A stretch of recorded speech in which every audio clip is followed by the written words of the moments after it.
드디어 이제 교내 멤버가 나왔습니다. 네, 아주대학교의 심리학과에 있는 김경일이고요. 그 시작 배경하면 되게 마음에 드네요. 제가 제 인생에서 제 인생은 아니고 2010년 이후에 가장 살이 빠졌을 때 그때 표정이 바로 저 얼굴인데, 저 때가 시작을 칠로 했었어요. 칠로 해서 저거 너무 좋다. 네, 되게 좋아하는데 다시 4kg가 더 쪄가지고 요즘 걱정입니다. 역시 라면은 밤에 먹어야 맛있는데, 이 라면을 밤에 안 먹는 그 치열한 5개월을 그 이제 버티고 지난달부터 다시 먹었더니 정말 요요 현상은 존재하는 겁니다. 그래서 어떻게 하면 다시 라면을 안 먹을까라고 걱정을 했는데, 저는 간단하더라고요. 집에 라면이 없어야 돼요. 네. 라면이 있는데 라면을 안 먹는 건 거의 불가능하거든요. 그래서 제가 다른 인지심리학자들한테 물어봤어요. 라면을 집에 놓고도 라면을 안 먹고 참는 방법이 뭐가 있느냐 그랬더니 그런 방법은 없다고. 집에 라면이 있는데 밤에 배가 고픈데 라면을 안 먹으면 그건 인성에 문제가 있는 거다라고 얘기를 하더라고요. 그래서 라면은 확실히 집에 놔두면 안 되겠구나 라고 했는데, 그렇다면 라면을 놓고 라면을 안 먹는 건 인간의 의지와 노력이죠. 그런데 내 의지와 노력을 안 믿고 라면을 치우는 게 그게 좋은 습관입니다. 그 좋은 상황이죠. 생각해 보니까 저는 그걸 공부하는 사람이더라고요. 저는 인지심리학이라고 하는 걸 전공으로 하는데, 인지심리학이 어떤 심리학이냐면 뭐 여러 가지 표현이 있겠죠. 근데 인지심리학이 제일 좋아하는 말이 상황이고요. 그 다음에 제일 싫어하는 말이 의지력이에요. 노력이라는 표현이죠. 노력을 하지 말자는 얘기가 아니라 인간의 의지력만큼 믿을 만한 게 별로 없는 게 없습니다. 그래서 저희 같은 인지심리학자들은 나의 의지력을 별로 믿지 마라 라고 얘기를 하죠. 뭐 대표적으로 플로리다 대학의 로이 바우마이스터 교수 같은 사람이 쓴 책이 그런 책입니다. 맞다. 방금 전에 좀 전까지 책 얘기하고 가셨죠? 우리 장강면 선생님이. 네. 네. 제 고등학교 후배예요. 네. 저랑 술 자주 먹습니다. 네. 사석에서 책 얘기 안 해요. 네. 책 얘기 안 하고요. 주식 얘기합니다. 주식 얘기하는데 여기서 책 얘기해가지고 제가 한참 웃었죠. 물론 최재천 교수님은 사석에서도 생물 이야기 하십니다. 네. 그리고 최진석 교수님도 사석에서 철학 이야기를 하시는데, 이런 모든 기라성 같은 분들이 이 세 분, 오늘 이 연단에 쓰셨던 세 분이 가지고 계신 좋은 측면도 바로 자기의 의지력을 믿기보단 자기를 좋은 상황에 놓는 습관들을 가지고 계세요. 저는 그런 습관을 잘 알고 있죠. 제가 최재천 교수님께서 언제 글 쓰시는가를 봤어요. 최재천 교수님은 글을 쓰실 때 글에 대한 애착이 굉장히 강한 분입니다. 그래서 신문 칼럼을 쓰실 때 최재천 교수님은 한 글자라도 고치면 그 조사 하나라도 고치면 정말 큰일 납니다. 왜냐하면 거기까지 다 공들이셨거든요. 그런데 최재천 교수님이 글을 주로 쓰시는 상황이 있어요. 근데 그걸 알고 계세요. 네. 그 순간까지 아이디어가 없어도 그 순간이 오면 아이디어가 온다는 걸 알고 계시죠. 최진석 교수님은 한평에서 말을 하실 수 있습니다. 그러니까 이게 전라남도 한평에서 주로 말씀을 잘 하시는데 거기 가서 주로 말할 것들을 만들어내시죠. 장강면 선생은 저랑 껍데기집에서 소주 먹고 껍데기집에서 소주 먹고 난 다음에 집에 가면 글이 잘 써진다고 얘기를 합니다. 이 모든 것들이 바로 상황의 힘이에요. 그리고 우리 몸을 어디에 두는가에 영향을 엄청나게 받는다는 거죠. 그게 왜 그럴까요? 인간이 고등 영장류이기 때문에 그렇습니다. 자, 그래서 저는 오늘 마지막으로 큰 얘기를 드리는 게 아니라 제일 작은 얘기를 좀 드려보려고 해요. 우리의 몸을 어떻게 해야 되고 우리의 몸을 어느 상황에 놓아야 무언가가 잘 되는가, 그 몇 가지 원리에 대해서 말씀을 드려보려고 합니다. 그래서 제목도 인간의 몸과 마음은 하나다, 이런 얘기 드렸죠. 이게 무슨 얘기냐면요. 유난히 한국 문화가 머리도 좋은 사람들이 많고 노력도 열심히 하기 때문에 정신력의 힘에 굉장히 많이 강박적으로 붙잡혀 있어요. 특히 우리나라가 이런 축구 중계 방송 많이 하거든요. 다른 종목도 마찬가지겠죠. 전반전에 우리나라 선수들이 열심히 뜁니다. 후반전이 되죠. 우리나라 해설하시는 분들이 주로 이렇게 해설을 많이 하세요. 자, 우리 선수들 이제 체력은 바닥났으니 뭘로 싸우라고 하죠? 네, 정신력으로 싸우라고 합니다. 근데 이게 좀 이상한 말이에요. 왜냐하면 우리 신체와 마음의 관계를 연구를 해보면 아무리 연구를 해봐도 인간의 체력과 정신력은 같은 건전지를 사용합니다. 무슨 얘기냐면 몸이 지치면 마음도 지치고요. 몸이 변하면 마음도 변합니다. 자, 그래서 오늘 저는 몸 이야기부터 시작을 해보려고 해요. 왜냐?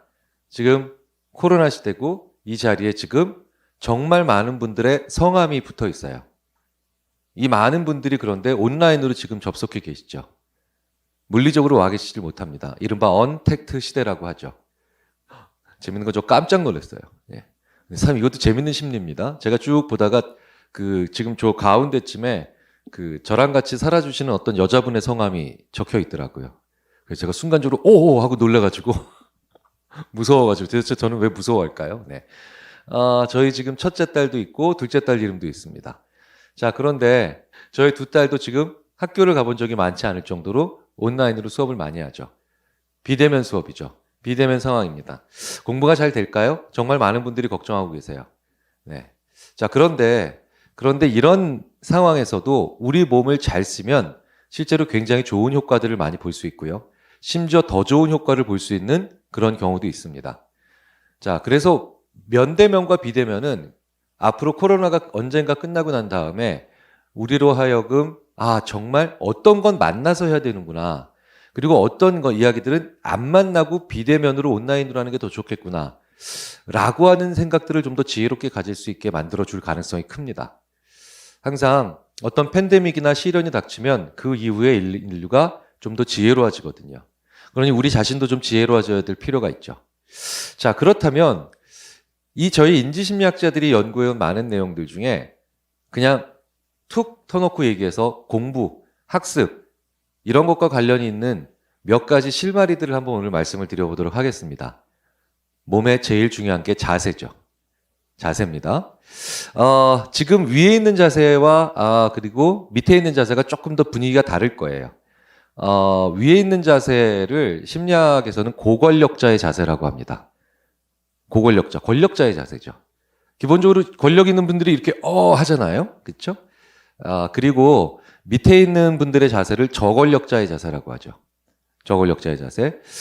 그런데 이제 이게 연구에 좀 논란은 분명히 존재합니다만 그런데 그 이후에 나타나는 패턴들까지 다 종합해 보면 분명한 건 자세가 사람의 마음을 정말 많이 바꿉니다.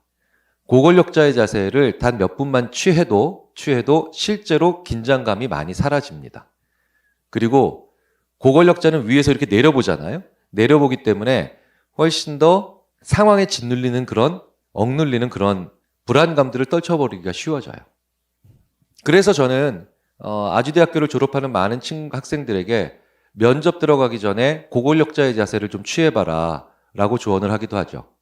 그러면 꽤 많은 친구들이 면접을 보고 난 다음에 교수님, 진짜 제가 그 전에 면접 장소에 들어가서 생각 아무것도 나지 않고 머리가 하얗게 되는 그런 혹은 까맣게 되는 블랙아웃 현상이 많았는데 이런 것들을 좀 더 많이 극복할 수가 있었어요. 정말 감사합니다. 이렇게 이메일 받는 경우가 꽤 있습니다. 그렇다면 저권력자의 자세, 이렇게 움츠러들고 있는 저권력자의 자세는 무조건 나쁜 것일까? 아니죠. 저권력자인 자세, 저권력자들, 특히 권한이 없는 분들은 자세히 보죠. 크게 보지를 못하고 자세히 봅니다. 자, 그래서 오늘의 첫 번째 포인트는 심지어 이걸 학습에 응용을 하면 꽤 재미있는 포인트들이 나옵니다. 고권력자의 자세를 취하면 디테일은 약해도 그 내용의 전반적인 내용을 파악하기가 쉬워져요. 그래서 우리가 부장님한테 결제를 받기 전에 이게 무슨 얘기지라고 전반적인 의미를 파악할 때 부장님은 자연스럽게 고권력자의 자세를 취하면서 이렇게 한 발 떨어져서 모니터를 보거나 결제 서류를 보죠. 자, 그런데 내가 그 내용에서 이제 구체적이고 디테일한 것들을 얻어내야 되겠다라고 하면 저권력자의 자세를 취해줘야 됩니다. 실제로 효과가 있는 걸로 나오죠. 자, 그래서 온라인 학습 때는 오히려 권력자의 자세와 저권력자의 자세를, 고권력자의 자세와 저권력자의 자세를 내가 능동적으로 취할 수 있죠. 대학에서 실제로 오프라인에서 실제로 강의를 들을 때 교수님 앞에서 고권력자의 자세나 저권력자의 자세, 특히 고권력자의 자세는 취하기 어렵다는 얘기예요. 그런데 온라인에서는 내 자세를 내가 마음대로 선택할 수 있습니다. 의외의 장점이 되기도 하죠. 의외의 실마리가 되기도 한다는 겁니다. 자, 이렇게 자세 하나만 가지고도 우리는 굉장히 다양한 이점을 오히려 능동적으로 이용할 수도 있습니다. 자, 그래서 저는 기본적으로 제 연구실이나 아니면 제 집에서 공부를 할 때 높낮이를 좀 조절할 수 있는 책상이나 의자를 선호하는 편이죠. 그때그때 맞춰서 자세를 편하게 정하는 경우도 있습니다. 자, 두 번째. 우리 인간은 감각의 수가 많아질수록 더 많이 학습합니다. 무슨 얘기냐? 강의가 끝나고 나면요, 제일 많이 배우는 분이 교수님이에요. 왠지 아십니까? 교수님은 말했거든요. 인간은 말한 걸 기억합니다. 콜롬비아 대학의 유명한 심리학자 토리 히긴스는 saying is believing이라고 얘기를 하죠. saying, 말하는 걸 믿게 돼 있고 말하는 걸 기억하고 말하는 걸 판단의 근거로 씁니다. 자, 그런데 우리는 일반적으로 강의실에서 교수님들이 말씀을 하시고 우리는 그걸 듣고 요약을 하죠. 참 재밌는 건 나 혼자 있을 때 온라인으로 무언가를 배울 때는 그 선생님이 스크린을 통해서 혹은 온라인을 통해서 나에게 말하는 걸 내가 얼마든지 나도 내 주관을 가지고 말할 수 있습니다. 근데 참 재밌는 건 그분이 그렇게 강의를 하고 난 다음에 내가 계속해서 녹음기를 통해서 내가 말한 걸 나중에 들어보면 이제 색다른 관전의 포인트가 생기고 그걸 요약하기 시작하면 의외로 재밌는 경우들, 그리고 평상시에 그저 강의를 들을 때 들었던 수동성보다는 훨씬 더 적극적이고 나의 해석이 많이 들어간 포인트들을 정할 수가 있습니다. 근데 참 재밌는 건 강의를 요약한 건 다시 봐도 그게 요약이 무슨 뜻인지 모를 경우가 많아요. 그런 경우 정말 많으셨을 겁니다. 분명히 필기는 열심히 했는데 나중에 보니까 이게 무슨 얘기인지 모르겠는 거예요. 저도 그 고통에서 대학교 4학년 내내 보냈습니다. 더 정확하게는 친구가 노트한 걸 요약했기 때문에 사실은 아무것도 기억이 안 나는 4년을 보냈죠. 자, 그런데 내가 어떤 사람의 이야기를 들으면서 그 사람의 것을 내가 말해보고 그걸 요약하면 놀랍게도 몇 년 이상이 지나고 난 다음에도 그대로 기억이 나는 경우가 굉장히 많습니다.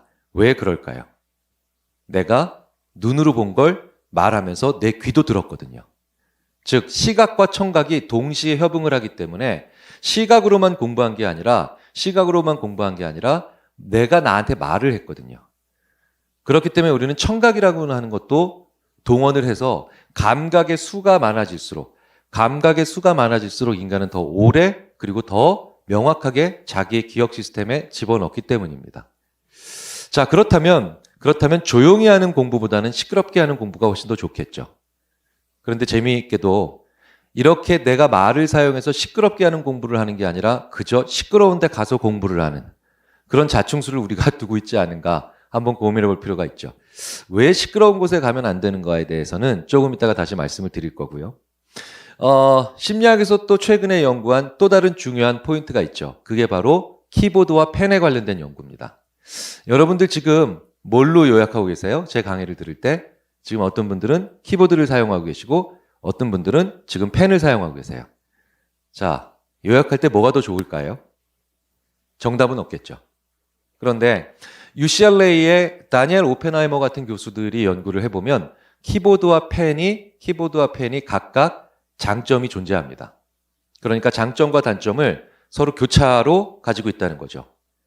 자, 일단 저 같은 세대에게도 키보드는 펜보다 빠릅니다. 이 강의를 듣고 계신 분들의 상당수의 분들은 저보다도 훨씬 더 키보드가 빠르시겠죠. 펜은 기본적으로 상당히 느린 도구입니다. 상당히 느린 도구인데 그런데 이 펜은 그렇기 때문에 느리기 때문에 인간의 두 가지 종류의 생각인 직관과 심사숙고 중에 심사숙고 시스템을 건드립니다. 인간에게는 직관과 심사숙고 시스템이라는 두 가지가 있거든요. 자, 그렇다면 직관을 쓰는 건 어떤 걸까요? 물건을 보고 나 저게 꽂혔어 이런 생각을 할 때 물건을 집어드는 순간 직관의 시스템이 지금 나의 판단을 장악한 겁니다. 그런데 쟤는 연비가 어떻게 될까? 저 자동차는 안전도가 어떻게 될까? 이러면서 계속해서 판단을 미루고 뒤로 하면서 계속해서 생각을 하게 만드는 건 심사숙고 시스템일 겁니다. 어느 게 더 맞는 시스템일까요? 그건 알 수가 없죠. 어느 게 더 우수한 시스템일까요? 어떤 시스템에 더 의존해야 우리는 더 좋은 판단을 할까요? 알 수가 없습니다. 왜냐? 이게 상황마다 다르거든요. 실제로 제임스 서로이키 같은 대중의 지혜 혹은 집단지성을 강조하는 사람들은 심사숙고 시스템이 더 좋다라고 얘기를 하죠. 하지만 게르트 기거렌처, 생각이 직관을 묻다의 저자 같은 게르트 기거렌처 같은 직관을 강조하는 사람들은 장고 끝에 악수 둔다라는 얘기를 합니다.